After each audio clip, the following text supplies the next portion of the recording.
네, 안녕하십니까. 부동산 신문 읽어주는 공인중개사 땅사고TV 임동성입니다.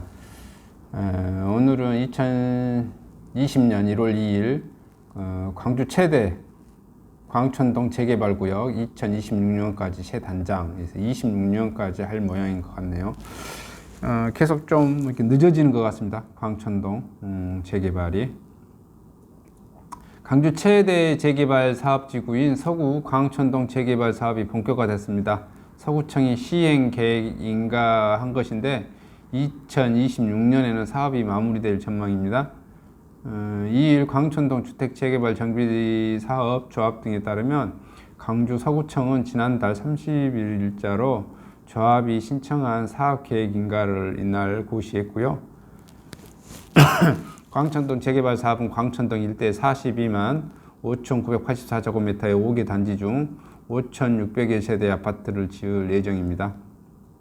대림건설, 롯데건설, 현대산업개발, 금호건설 등 프리미엄 사업단 시공사 선정된 상태고요.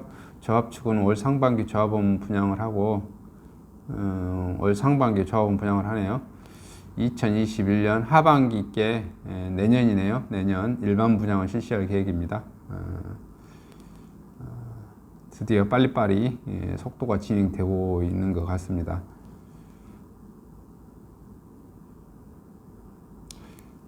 광천동 재개발 사업인가 시민아파트 운명은 해가지고 광주 서구 광천동 일대 재개발 사업을 본격적인데 5.18 들불약 시민아파트 전치 여부가 불투명한 상태인데요. 도시정비 주거환경 정비 규정에 따라 근거에 지난달 30일 광천동 재개발 조합이 신청한 사업 시행 계획인가 고시했다고 밝혔는데 이곳에 대한 시행 계획에 인가받으면서 사업 추진이 본격화되면서 재개발 사업은 이후 토지와 건물 등의 감정평가 실시된 예정이며 올해 상반기 조합원 분양을 마친 후 일반 분양 내년에 할 거고요. 이중 재개발 사업구역에 670-7번지에 위치한 광천 시민아파트 보존과 관련해 서구청과 재개발 조합, 주민 5월 단체 간 협의가 아직 진행 중인 것으로 알려졌고요. 5월 단체에서는 아무래도 들풀야 이것을 전치를 주장할 것 같고요. 개발하는 측에서는 좀 그것을 허물고 샤로 이렇게 했으면 하는 그런 취지인 것 같아요. 시민아파트는 6월 6.25 한국전쟁 이후 피난민이 모여 살던 천막 판자촌 일대에 지어진 이 지역 최초의 연립주택입니다. 올해를 준공 50년째를 맞으며 가장 오래된 아파트 중 한 곳으로 꼽히고 있고요. 80년대 전후로 민주화운동의 산실이었던 들풀야의 주된 무대이기도 하고요. 1980년 5월 민주화운동 당시 시민군 대변인 윤상원 열사가 1978년부터 시민아파트에 살았으며 이듬해인 1979년 1월부터 이 아파트의 다동 2층 방에서 야학을 진행했습니다. 각종 시국산업문과 계엄군의 만행을 고발한 뒤 투사해보도 이곳에서 제작됐고요. 들풀야학 출신의 교사 학생들도 민주화운동에 헌신했습니다.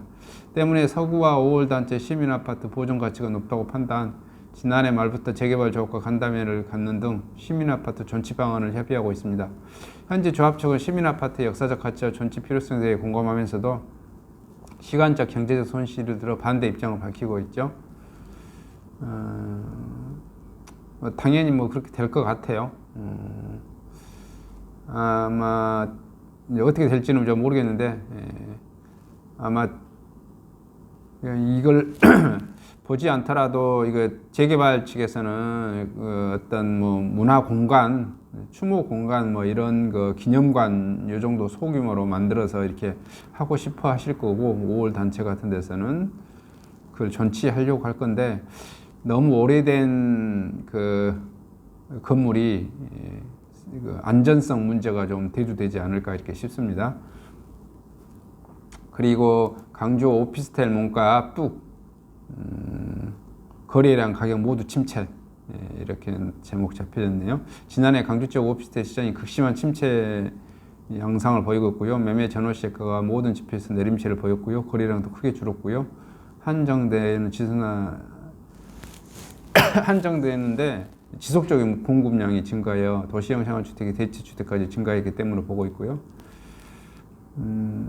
지난해 4분기 전국 오피스텔 매매 가격 분기는 0.06 하락했고요. 수도권 마이너스 0.16에서 0.03으로 상승세를 전환하는 반면 지방은 마이너스 0.61에서 마이너스 0.39 하락폭이 좀 축소됐지만 축소됐다 뭐 이렇게 하락세다. 광주 지역 오피스텔 매매 가격이 전문가보다 0.40 떨어졌고요. 지난해 4분기 광주 오피스 전세 가격은 전분기보다 무려 2.0이 하락했습니다. 임대인은 월세 선호 현상과 지속된 공급 물량 증가 등 영향으로 매물이 풍부하면서 전반적인 지역 경제 침체로 2%가 넘는 하락을 기록했고요. 광주 오피스텔 월세 가격은 지난해 1분기 마이너스 0.26%에서 2분기 마이너스 1.56, 3분기 마이너스 2.0 매 분기 하락폭을 키우고 있습니다.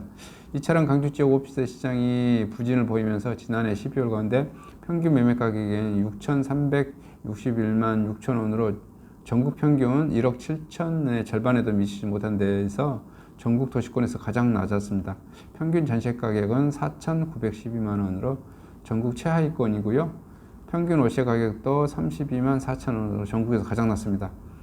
상업 업무용 오피스텔 거래량도 감소 추세에 있고요. 지난해 9월에서 11월까지 거래량은 464호, 전년 동기보다 75호가 줄었고요. 한국감정원 김민석 과장은 광주 지역 오피스텔 시장의 매매는 물론이고 전시와 월세 가격이 동반 하락하는 침체 양상을 보이고 있습니다. 이는 수요가 한정되어 있는데 공급이 꾸준히 증가하고 인구 감소, 도시형 상가주택, 중소형 아파트 등 대체 주택 등장에 따라 수요가 이동하기 때문이라고 보고 있고요. 이런 흐름은 당분간 계속 이어질 것이다 이렇게 보고 있습니다. 이상 광주권, 호남권 부동산 소식을 마치도록 하겠습니다. 감사합니다.